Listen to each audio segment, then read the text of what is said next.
Knock knock. Are you still there? If you are, then go and hit that like button, especially if you like that intro video, because it took me almost 1 hour 15 minutes from shooting to editing to make something like this. So definitely do like my video and do subscribe to my channel and also tap the bell icon. Now without wasting any time, let's get started. Hey, what's up everybody, how's you all? I hope you all are doing absolutely fine. This is Rudraditya and today we are going to talk about iPhone 10 in 2020, and my title is should you buy iPhone 10 in 2020? So spoiler alert, no, you shouldn't buy iPhone 10 in 2020. But wait a second, then what's the point of making this video? Just wait and watch. So guys, first thing, design. Let's talk about the design. So there is an interesting fact. If you compare this phone from the latest iPhone, which is iPhone 11 Pro, you can't see much of a difference. If you compare both the phones from front, you can't tell which one is which, but if you see both the phones from back, you can tell which one is which, and that is because of the camera module only. So yeah, there is not much of a difference, so you will not face much of a problem in design. And in terms of in-hand feel, the premiumness is still top notch. The in-hand feel is very premium as well, and it is a flagship phone of 2017, so no doubt it is a premium device. And why you will not complain about the design? Because it is not outdated yet in the iPhone world. Now guys, moving ahead, we have to talk about this panel, and this panel is so good, and the fact that it is made by Samsung, so there is no need to doubt where it is good or bad. It is 100% awesome panel, and I never face any issue while using this panel, and everything is good in this panel, like the color contrast, the viewing angles, and it is very bright in outdoors also. So yeah, it is a very good panel, and I compare this panel side by side with iPhone 11 Pro, and I can't see much of a difference in normal tasks like using Instagram, browsing or scrolling. I not feel much of a difference, and you will definitely miss the high refresh rate in 2020 if you still use this phone. But the fun fact is that the latest and greatest iPhone 11 Pro also comes with the 60Hz refresh rate. So again, this is not a big deal. You can definitely use this panel even in 2020. Well, now let's talk about the camera quality of this phone. So if we compare this phone from today's flagship like the Samsung, Huawei, Google or even the latest iPhone, then we all know that this is nowhere near in front of them. Why? I guess because of two reasons. First, because of the night mode, it struggles a lot in night shots, and second, from hardware point of view, like it has just 2x optical zoom and no ultra wide lens, and you will easily see in 2019 and 2020 that all phones have these two features, one from software point of view, which is night mode, and another one is the ultra wide lens. Even now you will see some more zooming capabilities in the optical zoom lens as well. So yeah, it is inferior because of these reasons if we compare from some other flagship phones. But it doesn't mean that it has a bad camera quality. It is still very decent. If you click like the daylight shot, the dynamic range, the colors, or even the portrait shots or the selfie shots, all are very good. Even indoor shots in artificial lighting is excellent in this phone, but you will struggle to take shots in low light. But it's still overall a good camera to use in 2020. Now let's talk about the performance of this device, and the performance on this device is still very good even after 2 years. And what I prefer in terms of performance is two things. First, how fast it performs, and second, how smooth and how responsive it is. And in this case, both things are simply awesome.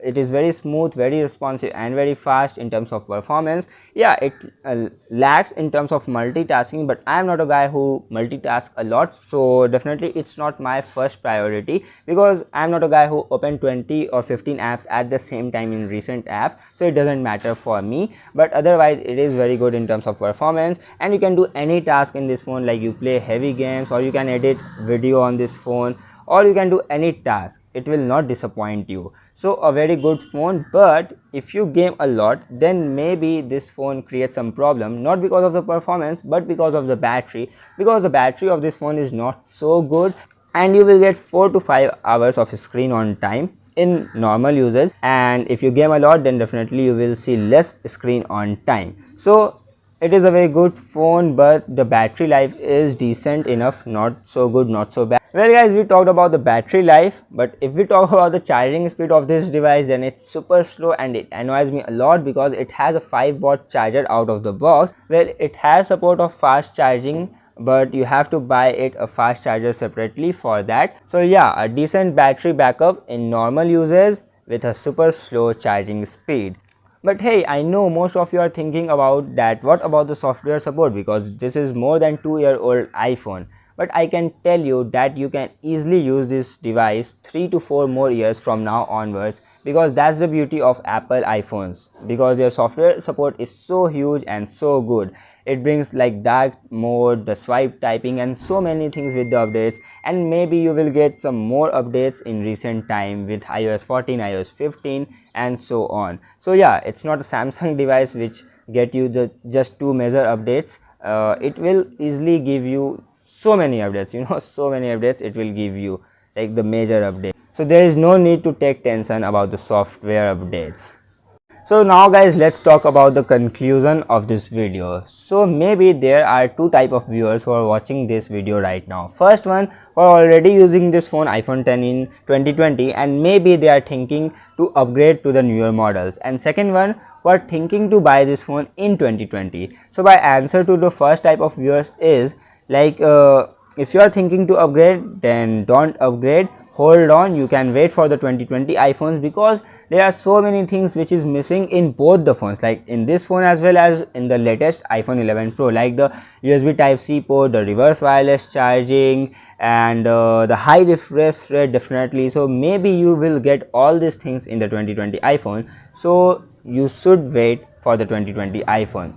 Don't upgrade just for the sake of camera, for the camera upgrade, because if you think what you say, if you think smartly, then there is only a camera improvement, a huge camera improvement from iPhone 10 to iPhone 11 Pro. And now for the second viewers who are thinking to buy this phone in 2020, then I must say that if you get this phone around 30 to 35,000, then you can buy, which is hard to get, I know, but anything more than 35,000 is not worth on this phone. And you can check the refurbished site or the second hand phone, maybe you get at lesser price, but at the new phone I will not recommend you to pay more than 35,000, and you can get iPhone 10s with minor upgrades as compared to this model at around 50 to 55,000. so maybe you can purchase this phone iPhone 10s, otherwise iPhone 10 more than 35,000 doesn't make any sense. So guys, this is my opinion, this is my thought about this phone, and I hope you like this video. And do tell me in the comment section that should I continue in English or not, because it's my first time English, it's a little experiment, so please tell me your feedback. And that's it from today's video. I will see you very soon in my next video. Tab tak ke liye bye bye, take care.